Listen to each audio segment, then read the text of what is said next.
విషయాల కొరకు ఎప్పుడైనా ఏడుస్తావు నువ్వు. ఆమేన్. అసలు ఏడుపు ఎప్పుడు వాళ్ళు చెప్పమంటారా?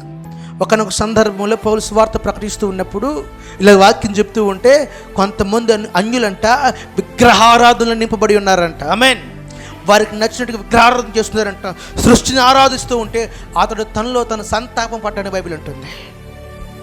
హృదయం అంతా బాధతో నింపబడిపోయిందంట. ఈరోజు మీకు ఎప్పుడైనా సినిమాలు చూస్తే ఏం రావాలా? ఆ సినిమాకి వెళ్ళే వాళ్ళు చూసి ఏడుపు రావాలి నీకు. ఆమేన్. ఏం రావాలా? ఏడుపు రావాలా? నశించిపోతున్నారయ్యా అని భారంగా ప్రార్థన చేయాలా? బ్రాందీ షాపులు ఎక్కువైపోయినాయి. ఆ బ్రాందీ షాప్కి వెళ్ళే వరకు ఏం చూస్తూ ఉంటే ఏం రావాలా? ఎంతమంది నాశనం అయిపోతున్నారా, ఇన్ని కుటుంబాలు పతనం అయిపోతున్న దుఃఖం నీకు రావాలా? ఒకడు పేకాటికి జోజానికి అలవాటు పడిపోతే వారిని చూసి నువ్వేం చేయాలా? కన్నీరు కార్చాలా?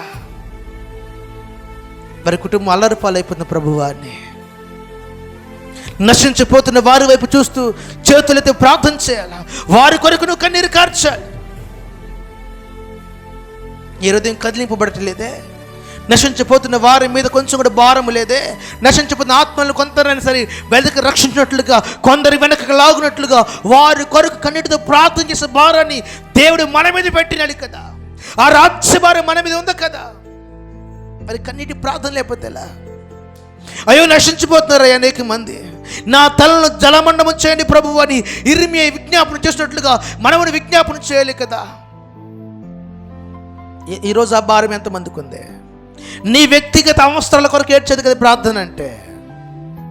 ఒక సంఘాన్ని రక్షించేది, ఒక వ్యవస్థను రక్షించేది, ఒక కుటుంబాన్ని బాగు చేసేది, ఒక నశించిపోతున్న ఆత్మను దేవుని వద్దకు తీసుకుని వచ్చేది.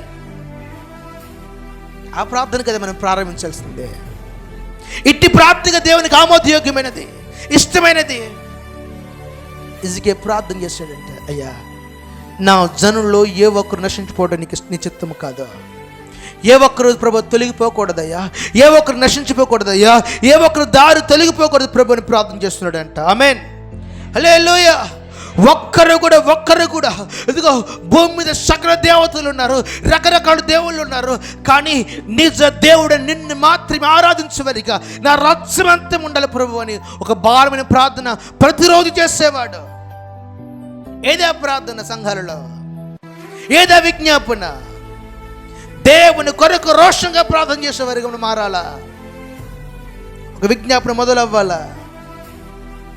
హిజ్కియా కన్నీటి ప్రార్థన చేస్తున్నాడు. తన కొరకు మాత్రమే కాదు, తను ఎప్పుడు ప్రార్థన చేస్తున్నా నశించిపోతున్న వారిని జ్ఞాపకం చేసుకుంటున్నాడు. ఆమేన్. హల్లెలూయా, హల్లెలూయా. ఈ పూట నువ్వు నశించిపోతున్న వారి కొరకు ప్రార్థన చేయగలిగితే, పడిపోతున్న వారి గురించి నువ్వు మొర్ర పెట్టగలిగితే, బాధల్లో ఉన్న వారి కొరకు, దుఃఖంలో ఉన్న వారి కొరకు, త్రాగుడుకు బానిసైపోయిన వారి కొరకు, జోజానికి బానిసైపోయిన వారి కొరకు, వ్యభిచారంలో పడిపోయిన వారి కొరకు, లోకంలో తిరుగుతున్న వారి కొరకు నువ్వు ప్రార్థన చేయడం ప్రారంభించు. నా దేవుడు నువ్వు చేయ సర్వ ప్రయత్నంలో నీకు తోడుగా ఉండి నిన్ను అభివృద్ధి పరుస్తాడు. గట్టిగా హల్లెలూయా.